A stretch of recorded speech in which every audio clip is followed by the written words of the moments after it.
जय श्री राधेकृष्णा। प्रिय बंधुगण, आपण मानक आम चैनल ओडिया प्रेरणा को स्वागत जनाउछु। भाई एवं भौणी मध्य पवित्र प्रेमर प्रतीक हेउछि भाई द्वितीया पर्व।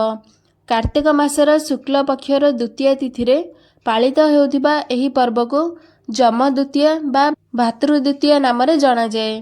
एही दिन रे भौणी माने सेमानक भाई मानक दीर्घ जीवन एवं सुख समृद्धि पाई मृत्युर देवता जमंग पाखरे प्रार्थना करिथांती।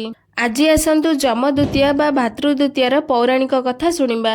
पौराणिक कथा अनुसार भगवान सूर्यदेवंक पत्नी संध्यांकर दुईटी संतान थिले। जणे पुओ जमराज एवं जणे झियो जमुना। सूर्यंक तेज सह्य न करि पारि संध्या निजर एक छाया प्रतिछवि सृष्टि करी तांका पुओ एवं झियोंकु हस्तांतर करी चलीगले। छाया जम एवं जमुना को विशेष पसंद करू नथिले, किंतु जमुना तांका भाई जमराजंकु बहुत भल पाउथिले। जमुना प्रायतः तांका भाई जमराजंकु भेटी तांका सुख एवं दुख विषय रे पचारिबाको आसुथिले। जमुना मध्य जमराजंकु तांका घर को आसिबाको निमंत्रण करुथिले, किंतु तांकर व्यस्तता एवं अत्यधिक दायित्व जोगु से जमुना को देखा करबाको आसी पारु नथिले। थरे कार्तिक शुक्ल पक्षर द्वितीया तिथि रे जमराज हठात तांका भौणी जमुना घरे पहुँचिले। जमुना तांका भाई को बहुत सम्मानर सहित व्यवहार कले, तांका पाई विभिन्न खाद्य प्रस्तुत कले एवं तांका कपाल रे तिलक लगाइले। तांका आतिथ्य रे खुशी होई जमराज भौणी जमुना को वर मागिबाकू कहिले। जमुना कहिले, भाई जदि तुमे मते एक वरदान देबाकू चाहुछ तेबे दयाकरी मते एही वरदान दियो। प्रतिवर्ष एही दिन रे तुमे मते भेटी मोर आतिथ्य ग्रहण करिब।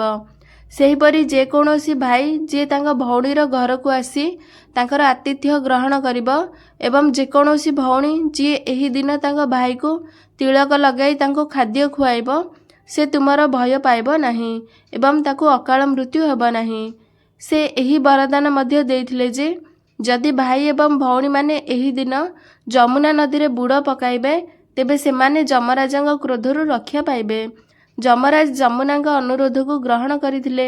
सेबेठारु भाई एवं भौणींग एही पर्व पालित होई आसुअछि। एहा परे आसंतु भातृ द्वितीयार लोकमान्यता कथा शुणिबा। गोटे बुढ़ी मार गोटे पुओ एवं गोटे झियो थिला। भौणी भाई ठारु बड़ थिला। भौणी विवाहर किछि वर्ष परे भाई भातृ द्वितीया पाई भौणी घर को जीवा पाई इच्छा कला। सेही समय रे बुढ़ी माँ कहिला, तो भौणी तो बहुत कठोर, आउ से सबुबले तो सह लड़ाई झगड़ा करे। मो मतरे तोर सेठाकू जीवा ठीक हेबा नाही। किंतु पुअर जिद देखी बुढ़ी माँ बाध्य होई भौणी घर को जीवा पाई राजी होई गले। भाई ता भौणी को भेटिबाकू घरु बाहरिला। रास्ता रे जीवा बाटरे एक नदी पड़िला। नदी कहिला, मु तोर काल, मु तते बुड़ाई देबी। तापरे भाई कहिला जे मु बहुत वर्ष परे मो भौणी को भेटिबाकू जाउछि। मु ता सह साक्षात करी फेरिबा समय रे तुमे मते बुड़ाई देब। तापरे नदी राजी होई छाड़ी देला। किछि बाट जीवा परे रास्ता रे एक साप देखिला। साप कहिला, मु तते कामुड़ीबी। साप कथा सुनी भाई कहिला, प्रथमे मो भौणी सह साक्षात करी तिलक लगाइबाकू दियो, तापरे तुमे मते कामुड़ी देब। एहा सुनी साप रास्ता छाड़ी देला। से आगकू बढ़िबाकू लागिला।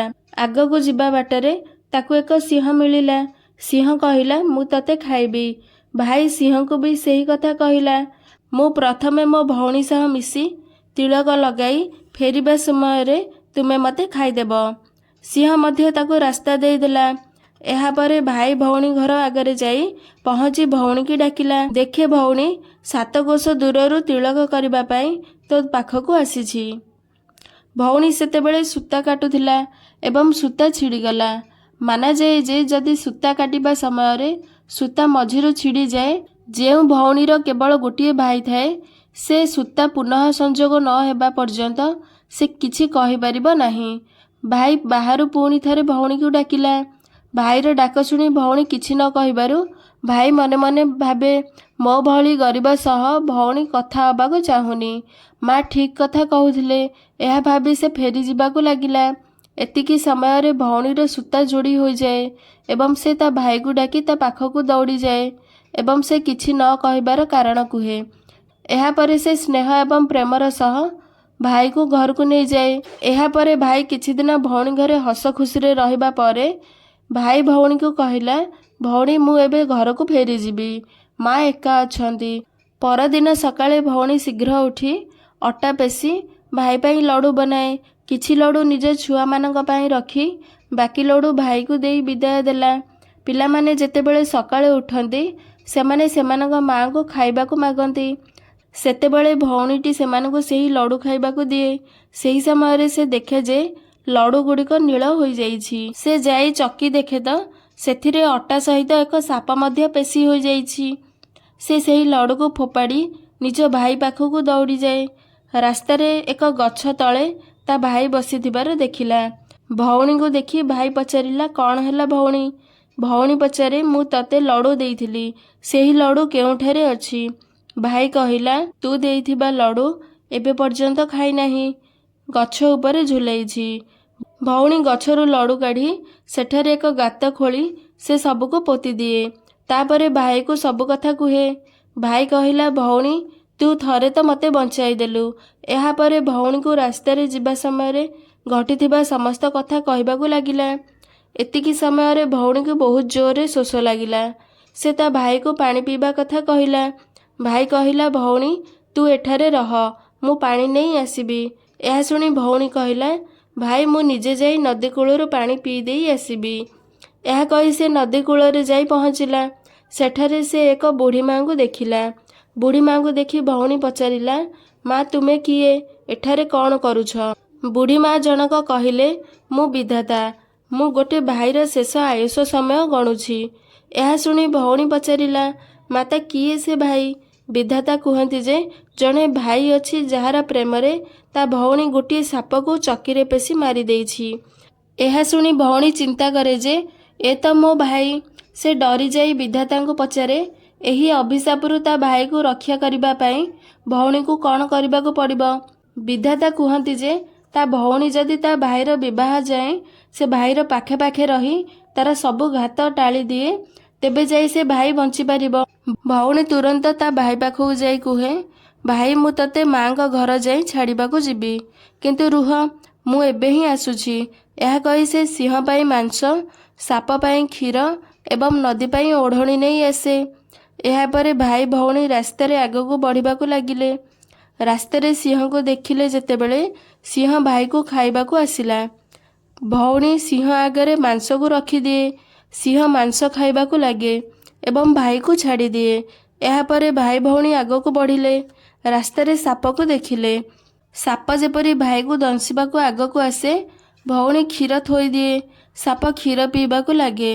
ସେ ଦୁଇଜଣ ଏହାପରେ ଆଗକୁ ବଢ଼ିଲେ। ରାସ୍ତାରେ ସେମାନେ ନଦୀ ଦେଖନ୍ତି। ନଦୀ ଭାଇକୁ ବୁଡ଼େଇବା ପାଇଁ ପ୍ରସ୍ତୁତ ହୋଇଥାଏ। ସେହି ସମୟରେ ଭଉଣୀ ଆଣି ଓଢ଼ଣୀକୁ ନଦୀରେ ଭସାଇ ଦିଏ। ଖୁସି ହୋଇ ନଦୀ ଭାଇ ଭଉଣୀକୁ ରାସ୍ତା ଦେଇଦିଏ। ଏହାପରେ ଭାଇ ଭଉଣୀ ନିଜ ଘରେ ପହଞ୍ଚି ଯାଆନ୍ତି। ବୁଢ଼ୀ ମା ପୁଅ ଝିଅକୁ ଦେଖି ଅତ୍ୟନ୍ତ ଖୁସି ହେଲା। ଏହିପରି ଭାବେ ଭଉଣୀ ନିଜ ଭାଇର ସମସ୍ତ ଘାତକୁ ଟାଳିଦିଏ ଏବଂ ତାର ଜୀବନ ରକ୍ଷା କଲା। ମୃତ୍ୟୁର ଦେବତା ଯମରାଜ ସମସ୍ତ ଭଉଣୀକୁ ଏକ ବରଦାନ ଦିଅନ୍ତି ଯେ ଯେଉଁ ଭାଇର ଭଉଣୀ ଯମ ଦ୍ୱିତୀୟ ଦିନ ନିଜ ଭାଇକୁ ତିଳକ ଲଗାଏ, ସେ ଭାଇର କେବେ ବି ଅକାଳ ମୃତ୍ୟୁ ହୁଏ ନାହିଁ।